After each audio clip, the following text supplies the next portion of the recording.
Across the country and even right here in central Indiana, data centers are expanding rapidly. So too the opposition. So there's growing backlash from communities across the country worried about energy use, water, and quality of life. Some are actually banning new data centers from being built. So you may be wondering, could we actually see that here in Indiana? It's a question that Dustin Grove went to pursue answers, and he learned that in some local communities, it's already happened.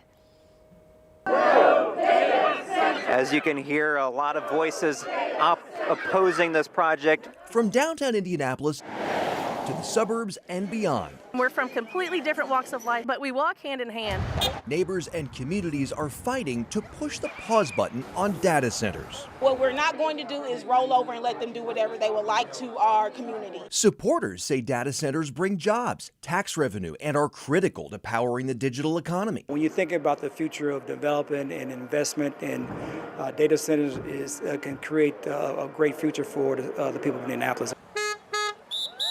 But critics, concerned about the massive resources these data centers require, including electricity and water, they're worried the cost could fall on them through higher utility bills and strained infrastructure. This issue is going to impact my kids and the kids they have and the kids they have. And these data centers are going to be living for a lot longer than I will or you will. So far, at least 4 Indiana counties have enacted or considered moratoriums on new projects to further study their impact. And in the last year, more than 100 communities across the country have also started hitting the brakes.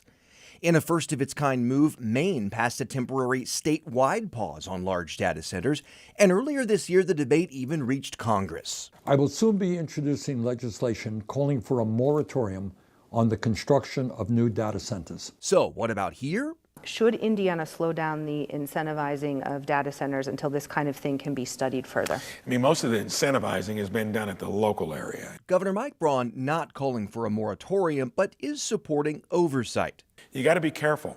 It cannot impact in any way the cost of electricity to Hoosier families or businesses. It will be a big economic benefit if the local areas want them. A law passed last year here in Indiana now requires data center developers to cover at least 80% of the cost of their power needs. Now, it's important to point out that not all proposed moratoriums have passed. And as for that temporary ban in Maine, even though the legislature passed it, so far the governor has not decided whether to sign it. Dustin Grove, 13 News.